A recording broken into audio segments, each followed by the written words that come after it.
wearing a couple of layers.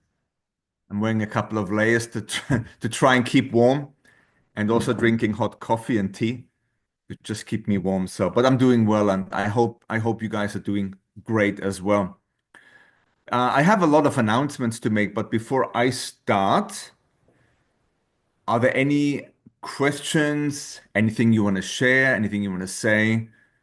Anything you want to put into the chat box on this Zoom feature? Anything you want to mention?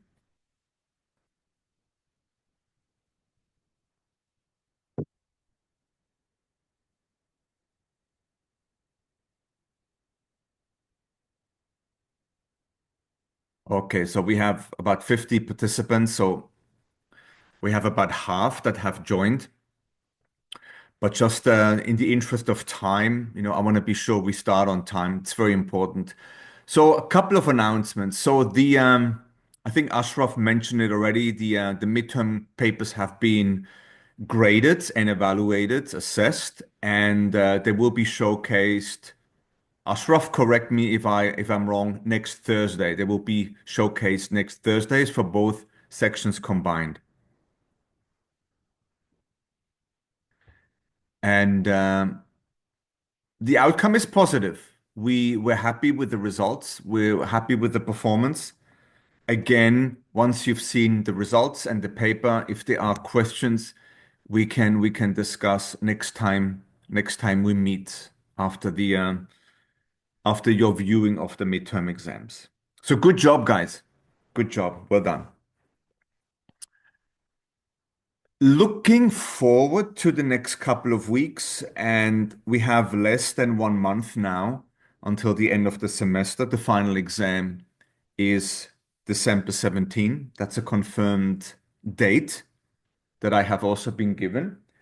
And there's a couple of things we need to do before the end of the semester. One is a few students have missed the presentations from when I was in Dhaka a few weeks ago. Some of you have missed, and there's going to be a makeup presentation day, which is next Sunday. So next Sunday, December 1, is compulsory only for those that have not presented yet. Of course, ideally, in a perfect world, I would like all of you to be there next Sunday, but I understand if you cannot make it. But yeah, for those that have missed the presentations, next Sunday, December 1, same time.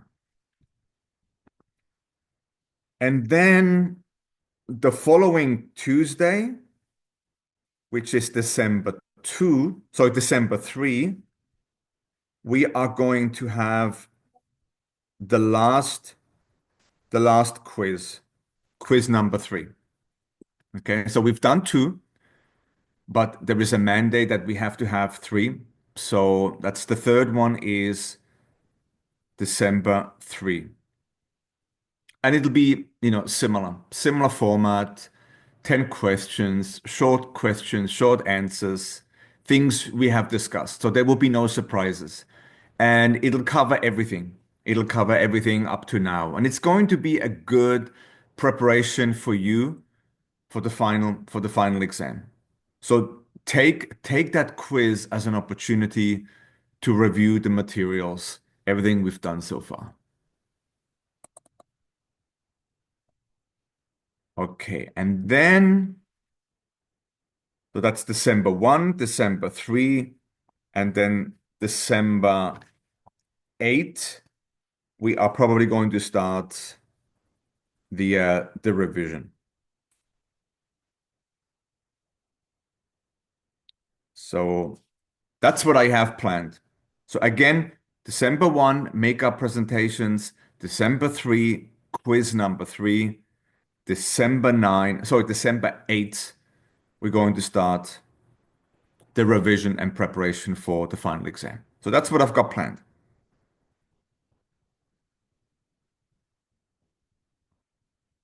Questions, guys? Any questions?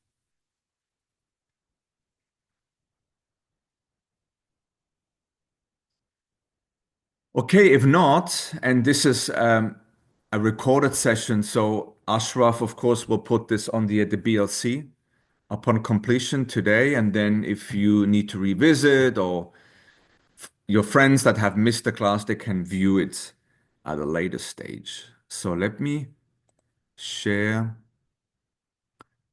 Oh, Ashraf, you have to give me permission to share my screen. Okay, just give me 1 second. Yeah, now you can share. Okay. So let's see if I can find this.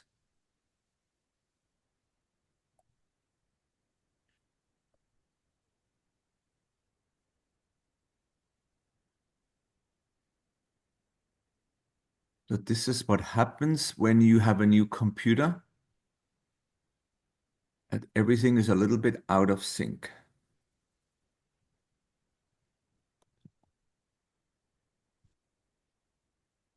Trying to find the desktop.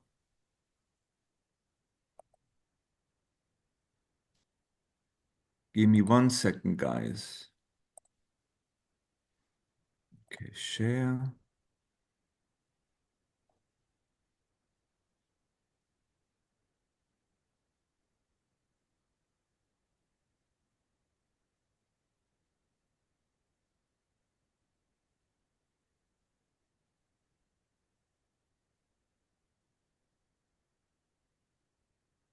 Okay, this is not it.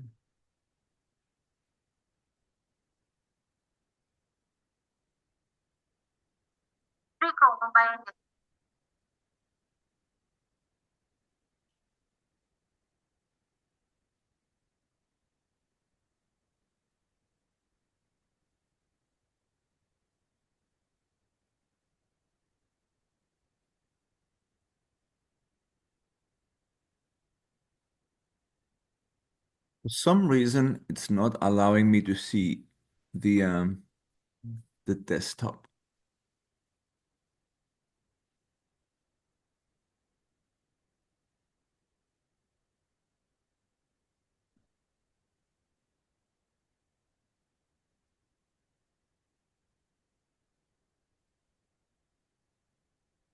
Okay. Look, I don't want to waste your time. Ashraf, would you be able to share the PowerPoint that I sent yesterday? Yes, I can share that. Just give me Yeah, 1 second. of course, because it's not letting me. I need to spend more time setting this up. So, I see.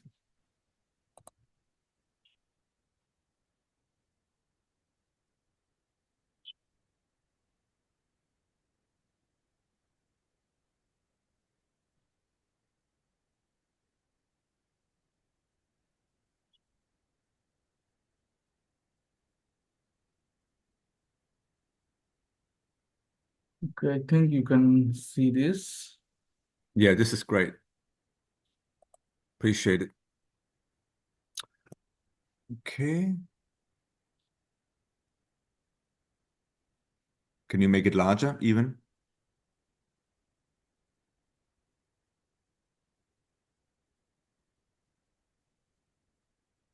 Perfect. Okay. Just go back. Yeah. And every time I say next, I'd like you to move on to the next slide. So guys, this is probably the last topic, and I will introduce a few subtopics in the coming week or two, but this is the last major topic that we need to cover in human resources management. So employee safety and health.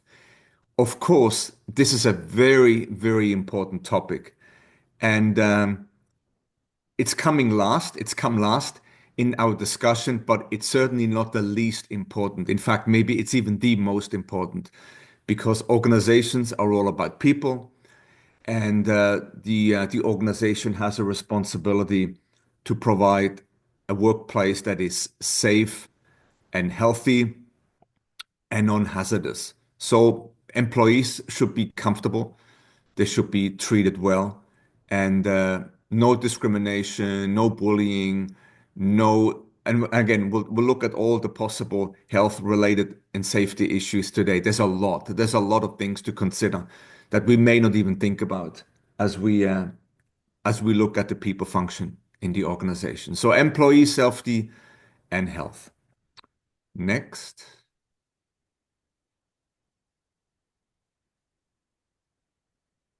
Okay, so we need to look at, okay, so the topics are the following. Of course, there is a legal framework that every country provides, the legislation and the policy. Then we need to look at workplace hazards.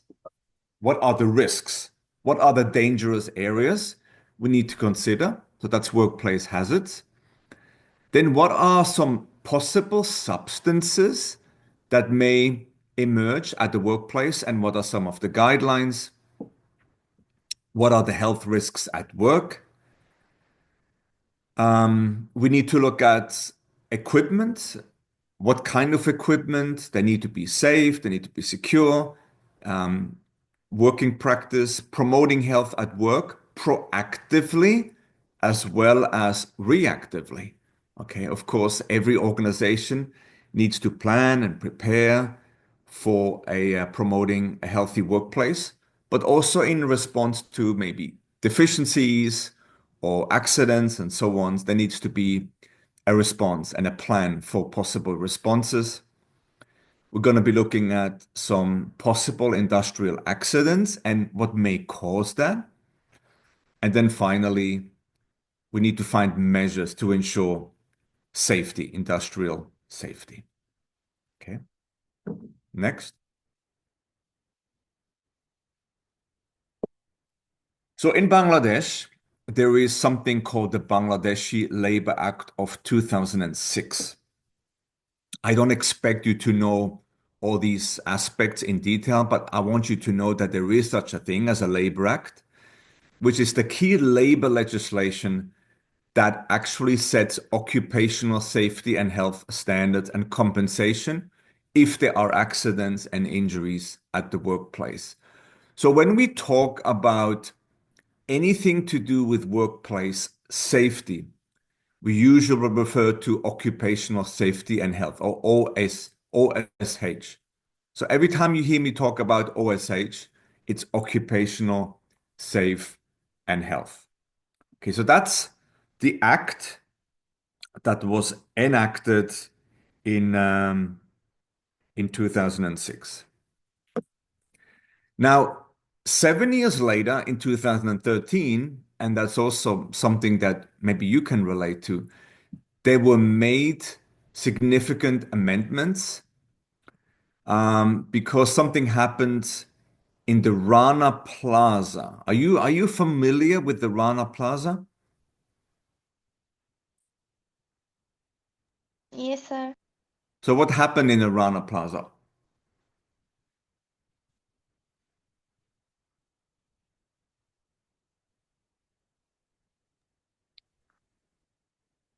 And maybe this is something that maybe you can read up on your in your own time, that there was a significant accident at the time at Rana Plaza. There was a collapse, and so the government decided to review all the policies and the legislation and the laws and enacted something new in 2013.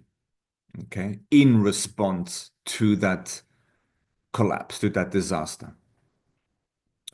And also in response to that, new labor rules were devised and implemented in 2015, okay, as an extension of the BLA of 2006. So again, you guys don't need to know these in detail. I just want you to have a bit of an overview and an understanding that there is a framework in place, there is legislation in place that is initiated and executed by the Bangladeshi Labor Law and Labor Act. Okay, so that's the main thing I needed to know.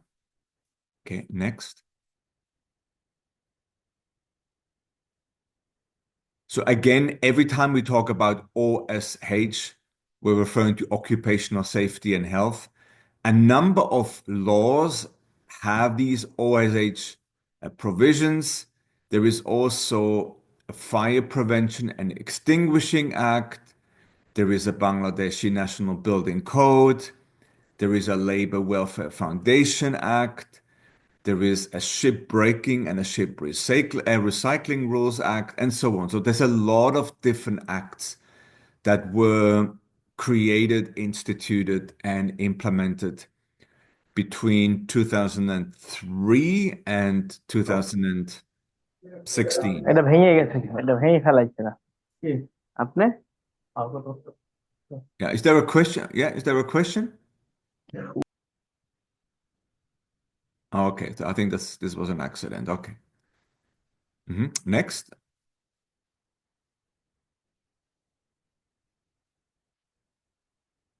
So the national labor policy again goes back to the year 2013, urges the government to bring necessary amendments in the laws to ensure safe, healthy, and now this is now an addition, women-friendly workplaces and maternity protection. Okay, so certain minorities, not minorities, but certain categories of people perhaps are particularly protected, like women.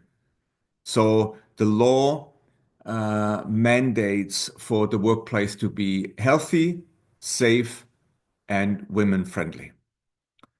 And one of the main objectives of that policy is to ensure the implementation of international standards. So Bangladesh looks at what the rest of the world does, perhaps including neighboring India and other places, to make sure that certain international standards are adhered to in terms of the environment, health, safety, and standing working environment within the industrialization process. So again, as I said, every country has its own standards, its own acts, its own legislations, all for the sake of creating a workplace that is at least safe and healthy, and of course also free from discrimination, and also protecting certain categories like women. And we'll talk about a few other things a little bit later on. Okay.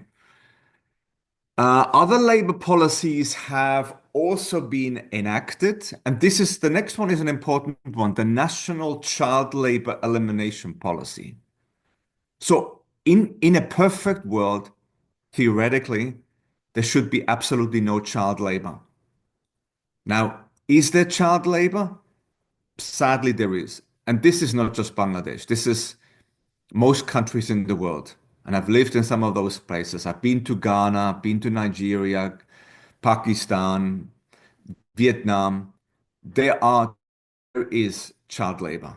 But by law, it's outlawed, not allowed. And if people are caught, there are severe consequences. Okay. So there is a national child labor elimination policy, and there is also a domestic worker welfare policy. Again, always keep this in mind when we talk about workplace safety and health to provide a risk-free,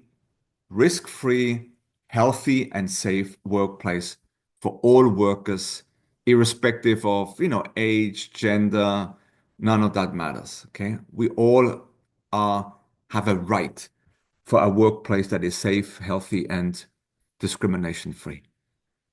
Okay, next.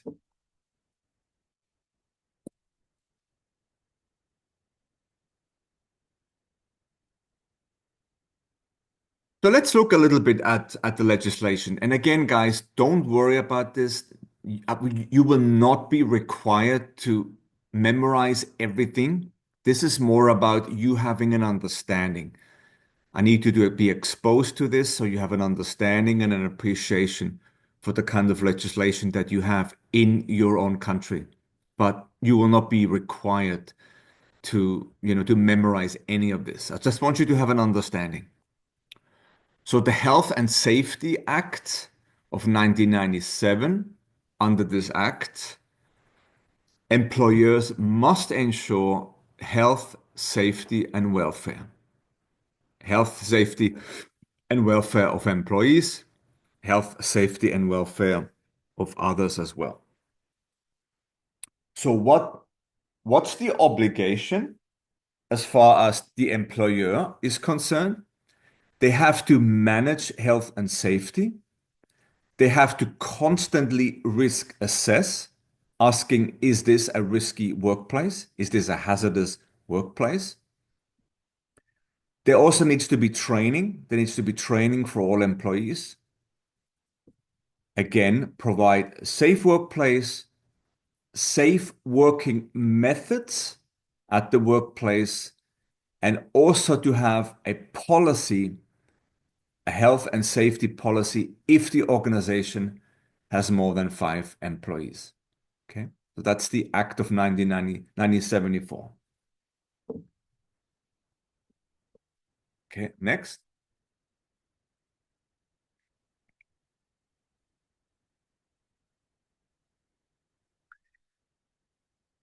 There is an Occupational Safety and Health Act, which goes all the way back to what Congress decided in the US in 1970. Okay, so long time ago, more than 50 years ago now, is to assure, so far as possible, every working man and woman in the nation safe and healthful working conditions, and to preserve our human resources. So the US really took a lead on this, has a lead on this, which goes back to a decision that was made by Congress in 1970. And in response to that, there was an agency created within the Department of Labor, which is called the OSHA, the Occupational Safety and Health Administration, which covers all workers. So the US took a lead. International countries, other countries, not copied, but were inspired and guided by this Act of 1970 and created their own rules and guidelines and policies for each country. And of course, each country has their own industries that they are focusing on, and each industry has their own guidelines and policies and so on. Okay, and we'll look at that a little bit today as well. Next.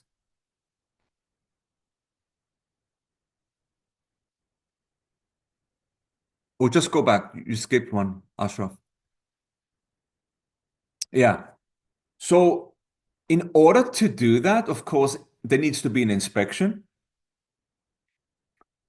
There needs to be inspection by government related agencies. They come in, maybe randomly without notice, and just look at the workplace of the workers in various industries throughout the country. So they want to make sure there are no imminent dangers. They they also inspect if there are accidents, fatalities, catastrophes, and so on. Okay. They also respond to complaints by employees if the employees complain about the welfare and safety and health of the workplace. And these agencies also provide periodic inspections, especially at high hazard industries. Can you guys give me an example of a high hazard industry? Or conversely, what would be a low hazard industry?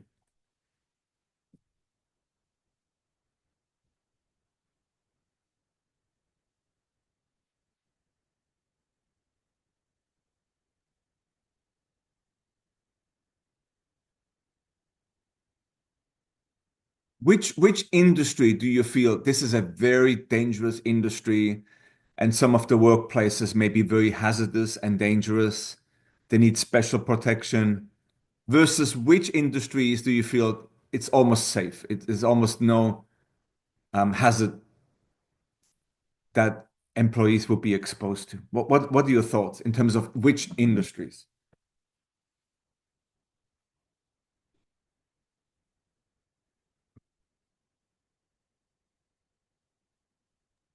Mining industries. Okay, mining as in high hazard? Yes. Yeah, definitely mining, high hazard. Anything to do with mining, very dangerous.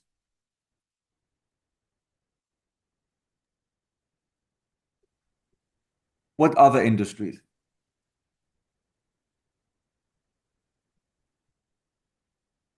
Cosmetic industries. Cosmetic industry? Yeah. Can you explain this a bit more? Some unethical industries use very harsh elements that is harmful for skin and also the nature. And after to and the process is con- the process is structured with many steps, and within these steps, factory flushes all the chemical in our river or the sea, like this. Absolutely, agree. Yeah. What about low risk industries?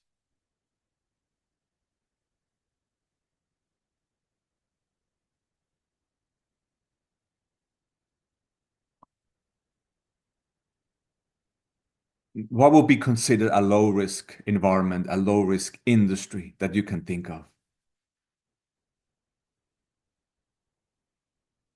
The IT sector industry. Sorry, I missed that. Can you say that again? The IT sector industry. Yeah, IT sector. I mean, of course, there is always a danger. Any workplace can bring about risk.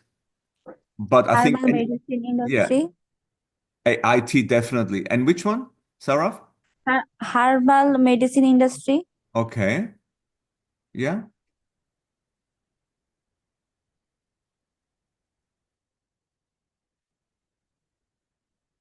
What about tourism industry? High or low? The low. Both, sir, it's both. Okay. Why is it both? Explain. Tourism industry sometimes it depends on the tourist. If the tourists are not interested in environment benefit, then it will be the higher hazard, and it will be harmful for the environment. And if the tourists are concerned about the environment, then they will try to minimize their um, uncertain actions for the that can bring harmful anything to the Mm. nature. That's correct. Yeah. Yep. What about agriculture? High or low? It's low, but the the fertilizer they use, it becomes then the higher. Okay. Yeah, I agree. Yeah. What about the garment industry? High or low? High. Sir, high. Mm-hmm. Okay. What about education? Schools, colleges, universities? High or low? Low. Okay. Low. Yeah. It's Okay. always low. Yeah, I think you get the picture. And as I said, in every industry there is a risk. In every industry there is hazard. Okay. Even at the university, you can make mistakes and get injured in the process, right? But generally speaking, the workplace in those industries tend to be safer, less hazardous, healthier. Yeah. Okay. Next, Ashraf. So this is something that is more pertaining to Bangladesh. In Bangladesh, it is estimated that thousands of workers suffer from fatal accidents. Fatal means death. Fatal accidents, and a further thousands die from work-related diseases across all sectors each year, which leads to victims spend significant amounts of money on each injury, where approximately 17.6% of the population lives below the lower poverty line. So what I want to say with this comment is it's not just accidents, it's also diseases. Okay. And so the two need to be separated. It's one thing to be injured, it's one thing to have an accident at the workplace, which shows immediately, but it's another thing to actually suffer from a disease which you may only realize years and years later, or even after you retire. Maybe certain diseases emerge. Okay. So yeah, this is certainly a problem that every country faces, not just Bangladesh. Okay, next.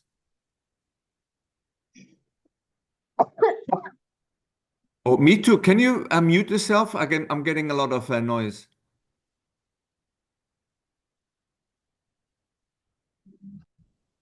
Thank you.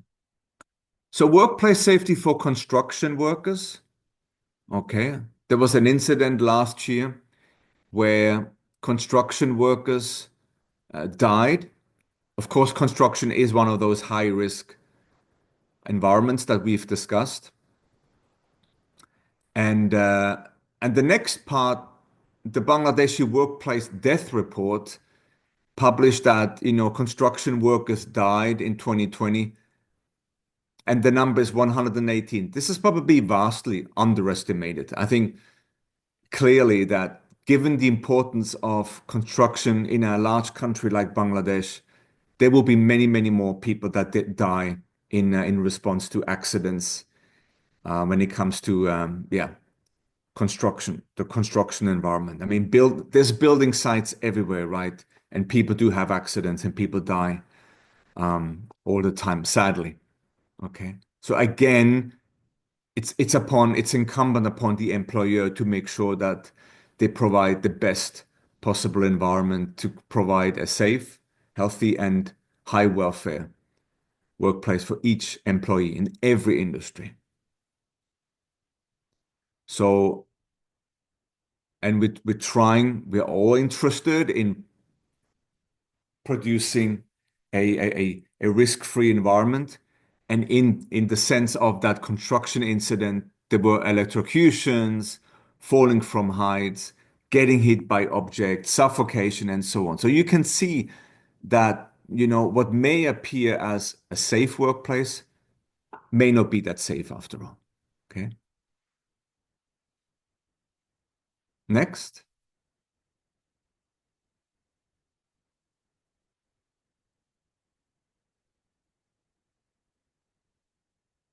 So looking at workplace hazards. So what kind of hazards should we be thinking about? So in the middle, we have the organization, that's the workplace, right? And then we have certain hazards in terms of chemical hazards, pesticide and adhesives and cleaning products, okay? Chemical hazards. And then there is something called physical hazards, which could be radiation, it could be noise, it could be extreme temperatures and so on, right? Then we have something that maybe many of us are going to be impacted, which are the ergonomic hazards. Because we sit a lot, maybe in an office space. Is there enough lighting? Is there enough airflow? What about the the workstation, the desks, the chairs, ergonomically? Okay, we need to make sure that we sit at a workplace that is also healthy and risk-free. Okay, so these are the ergonomic hazards. Safety hazards, that's mainly in regards to, let's say, equipment, the equipment that you are using at the workplace. They need to be maintained, they need to be upgraded, there needs to be proper training. We'll talk about that in a minute. And then, of course, there's also the biological hazards, okay, which can lead to significant diseases. Okay, so again, depending on the workplace, different types of hazards. But every workplace brings its own risk, its own hazards. Okay, next. Physical hazards. Again, I'm thinking here of the construction sites where people can fall. They fall themselves or they are affected, impacted by falling objects. Okay. Mechanical hazards, very important. And as we said, noise. Okay. These are the physical hazards. Safety hazards, anything to do with fire, electrocution, electrical hazards, confined spaces, working at heights, and so on. Okay, these are the safety physical hazards. Next.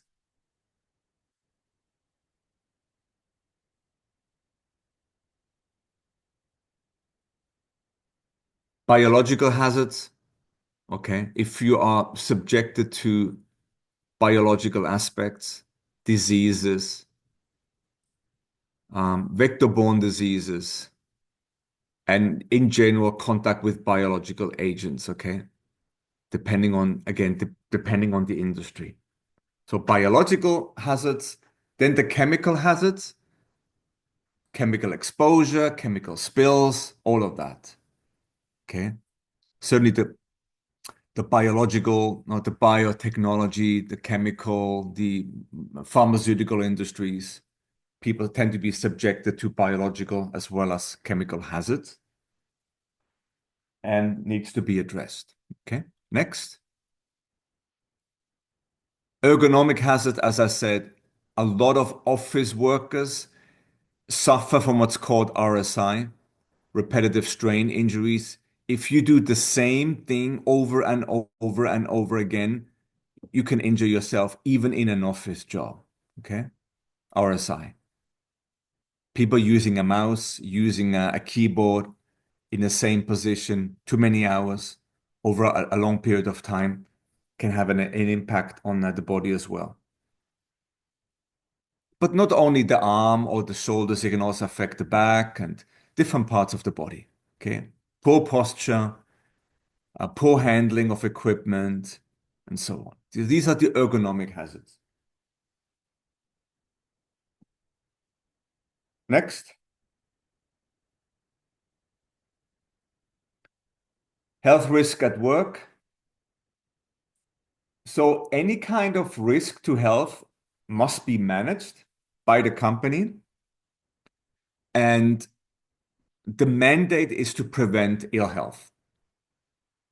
And if you identify sources of harm, to implement measures to manage them, things like your breathing, your skin, muscles, bones, joints, hearing, sense of touch, and so on. All these things, which we take for granted, right? We don't really think about all these health risks until we actually start realizing that any workplace actually presents its own risks and hazards. They need to be managed. They need to be planned. Again, always the mandate, a workplace that is healthy, safe, and discrimination free. Next. And then, of course, organizations, they provide their own guidelines and policies and a sense of advice to all employees, such as close the filing cabinet, never swing on the chair, don't stand on a chair to reach high objects, keep food and drinks away from computer equipment, don't have cables across the floor, and so on. Keep clear of the fire exits. Train people how to lift properly, especially when it comes to heavy objects. And if there is a problem with an equipment, don't attempt to fix it. Okay. This needs to go onto the maintenance of the organization. Okay. So employees are not supposed to fix the equipment themselves because they can get injured and hurt in the process. Okay, next.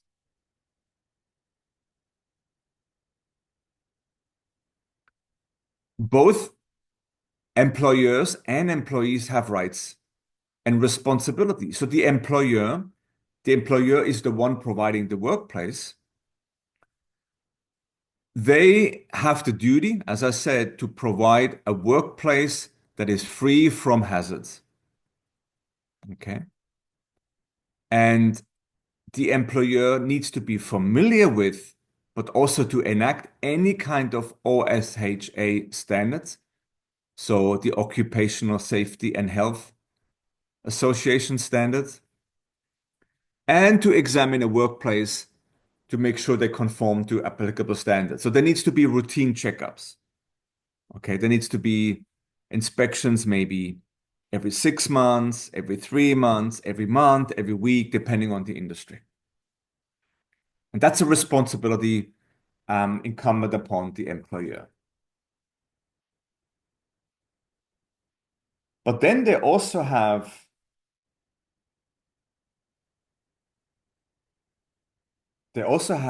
rights.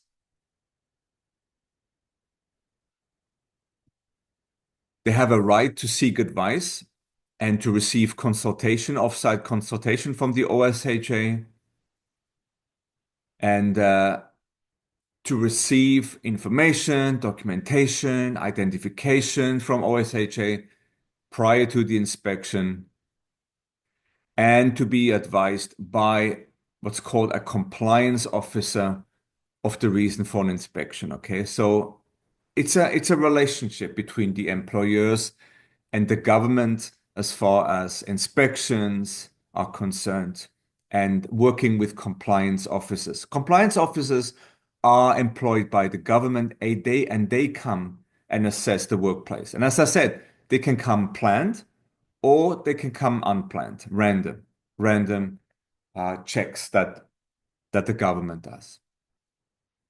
Okay, next.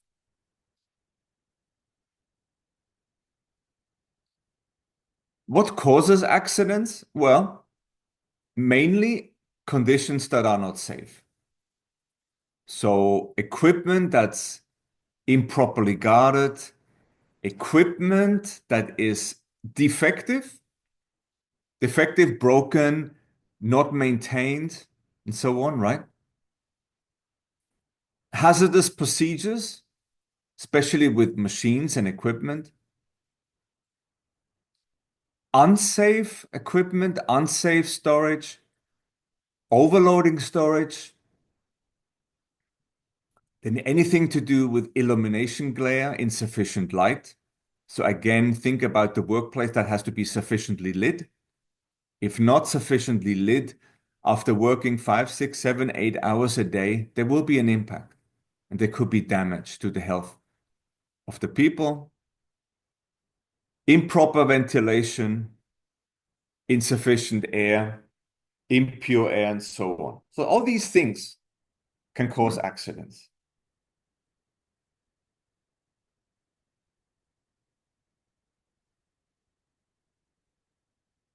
Next.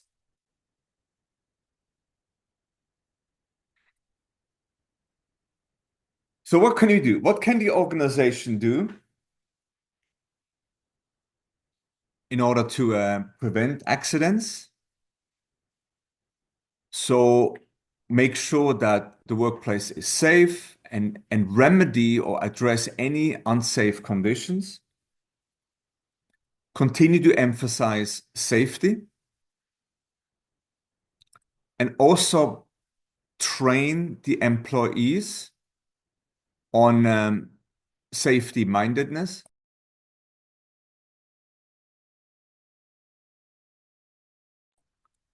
So provide the training. Use posters, incentive programs, positive reinforcement to motivate employee. And that's an important one, is to provide an incentive for employees to find and report certain defects.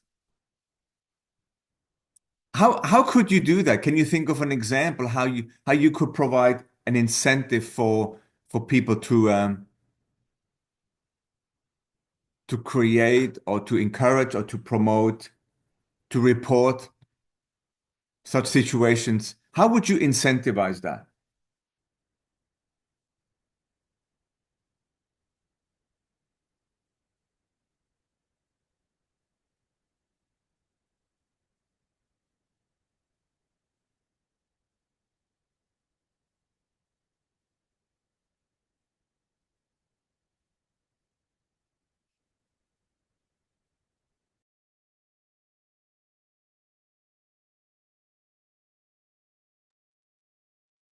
How would you incentivize, like as we said, both parties have responsibilities, the employer and the employees.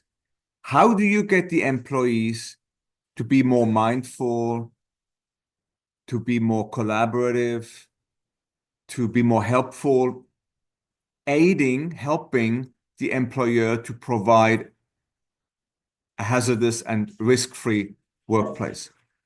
What might be some ideas that the organization can institute?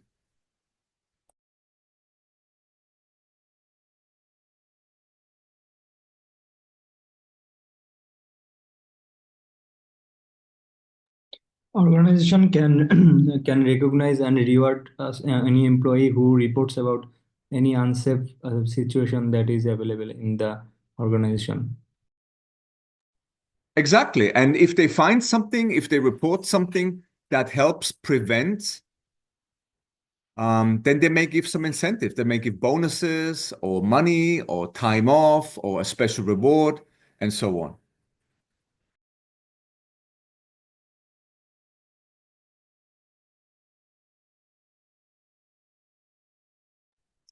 Okay. Next.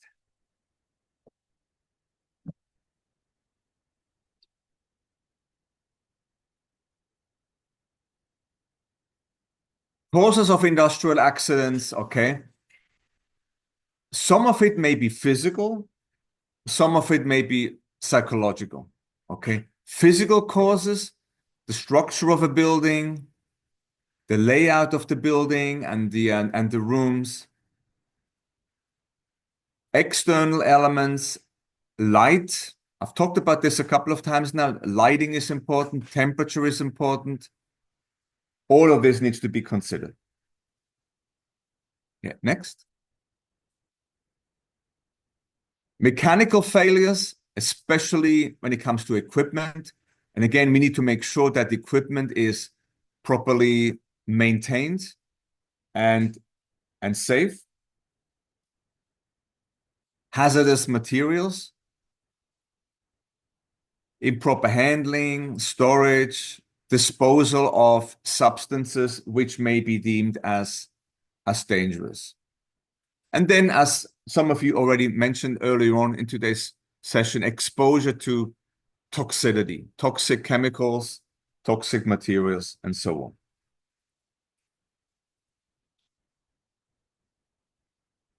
Okay, next.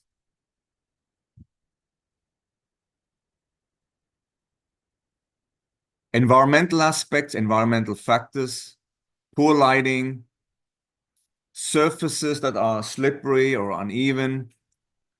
Extreme temperatures can go either way, too hot, too cold, weather-related issues, electricity hazards.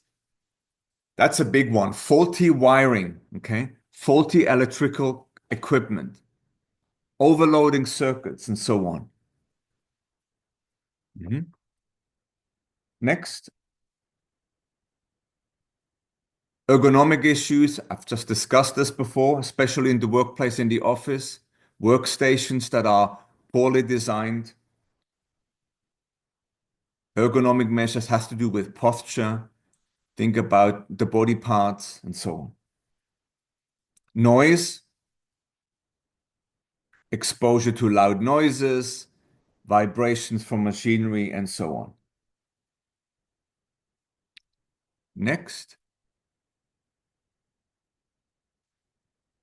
Okay, but also psychological causes. So it's not just technological causes or physical or environmental or biological or chemical. It can also be psychological causes. Okay, lack of concentration if they work too long, poor decision making on the part of humans, and either ignorance or violation of safety protocols. And that's why it's so important that these safety protocols need to be reinforced all the time. There needs to be training, constant training, that people are aware of the dangers and the hazards at the workplace. Okay. Next.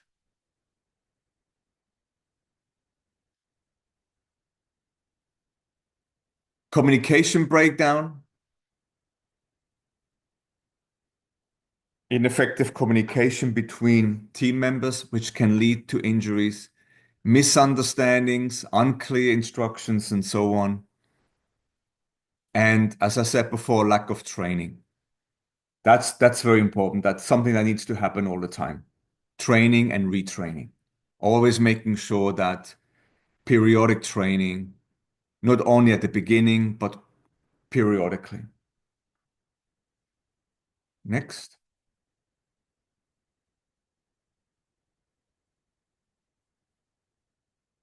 We discussed this already. Maybe heavy workload that leads to fatigue, long working hours, lack of breaks, ignorance of breaks. We talked about this, right? We talked about the mandate for the employer to give breaks, 30-minute breaks, 1-hour breaks.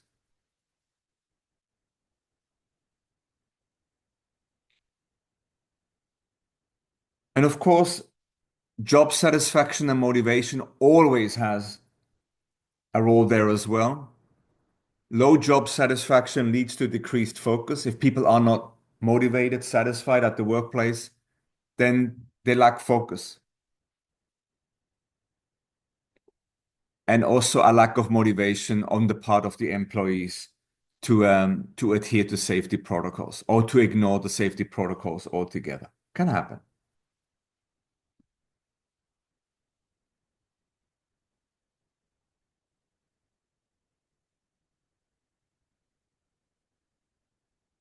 Next, stress. Okay. Mental stress, mental health issues, complacency. Complacency meaning if the employee feels they know the job well, they've done it so many times, they're so good at it, then they become complacent and start maybe ignoring certain safety protocols. Overconfidence, right? Next. Lack of accountability, poor leadership, again, goes back to the culture of the importance of health and safety in the organization. Next.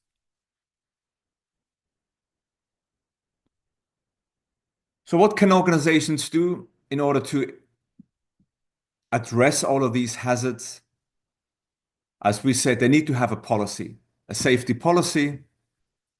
They need to have safety committee and safety engineering. Okay, all these things that we have discussed. Handling the equipment, safety devices, ergonomics, have planned maintenance of equipment because oftentimes it's the equipment that is no longer safe, no longer up to standard, maybe dated. Next.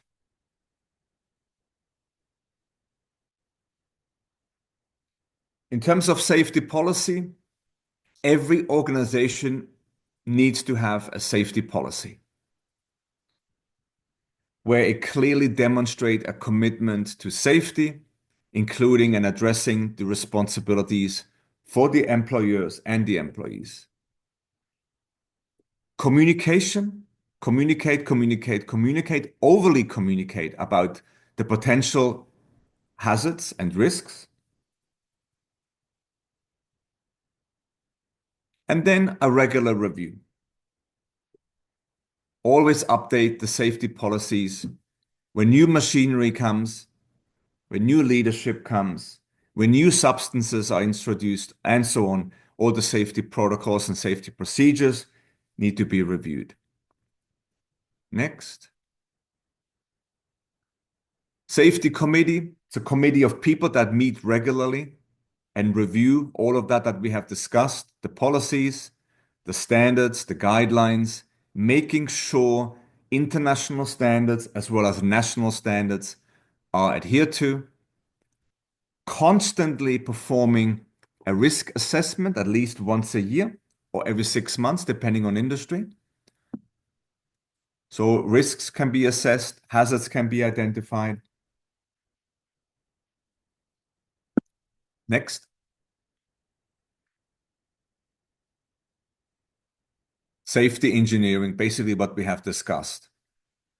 Machinery, understanding how to handle safety devices, ergonomics, plant maintenance, general housekeeping, all of that. Again, every industry is different, but the principles remain the same. Next. And it has to do with training, has to do with education, training, needs to be ongoing, needs to be periodic, needs to be planned. Money needs to be assessed, put aside to conduct that.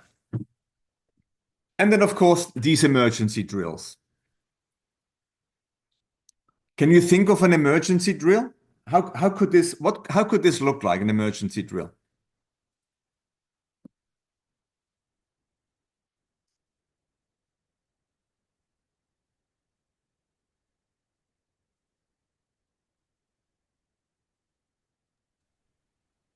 Certainly ringing the fire alarm. Right, yeah. Fire alarm, exactly. So you could, of course, do this like once a month or once every 6 months and say, all employees, we're going to do a fire drill. We're going to vacate the building. That's an emergency drill. What other drills? Training employees how to use emergency exit. Yeah, exactly. If you need to vacate the building, if you how to get safely out of the building in case of an environmental disaster, water leak or fire hazard, and so on. So these emergency drills, yeah, are important. Next. And the role of the government, of course, to provide the legal framework. Okay. And usually there are international standards as well as national standards. So the government needs to be very proactive in that. But again, as I said, each industry is very, very specific. Okay, next.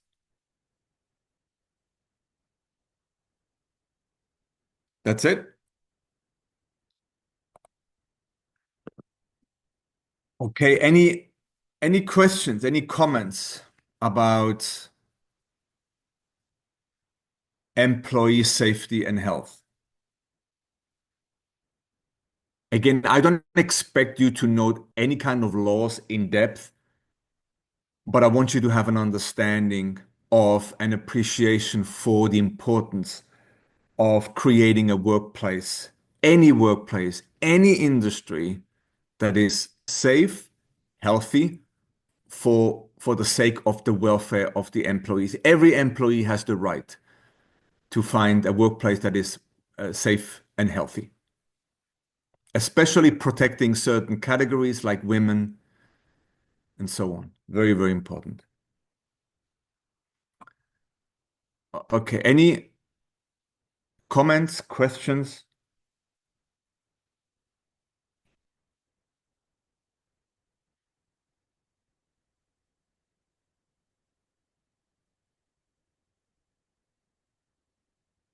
Okay, so we're gonna put this, we're gonna put these slides on the BLC. The recording will also go on the BLC.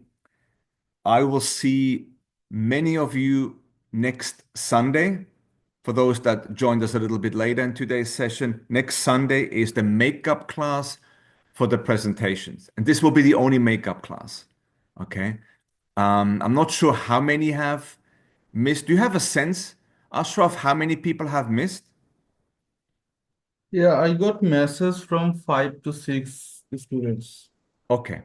So this is now to all of you, there's now 75 people in the room. If you did not present when I was in Bangladesh, the only makeup class is next Sunday, December 1. Okay. This is your chance now to connect with us, to contact Ashraf and make sure you know the expectations for next Sunday to present on Zoom virtually. Okay. This will not be a physical presentation. You will present on Zoom. Okay. But make arrangements with Ashraf for next Sunday, December 1. And then 2 days later, we'll do the quiz, the third and final quiz, December 3. And after that, we'll start with the revision. Okay, last chance to make a comment, to ask a question, to put something in the chat. Sir, next Sunday, the makeup presentation, um, will be there any class that we all have to join the class, or No, only the no, student who next miss? Sunday, it's just a makeup class. Of course, it would be nice if you guys could support each other like we did face to face, but it's mandated for everybody that has not participated yet, has not presented yet. If you missed it because of illness or any other reason, you need to attend next Sunday. And for those that cannot attend, there's going to be full attendance, okay? But it would be nice to have a few of you join and support each other. That would be nice too. Sir, you are looking amazing. Thank you. Appreciate it. I feel amazing too. I hope you guys are doing great. I miss you guys and I wish I could be with you. Hopefully next year in person again. Okay. That's it from me. I'll hand it over to Ashraf for the attendance and I'll see you guys December 1 and December 3. All right. In the meantime, stay well, have a great evening, and be safe. Take care, guys.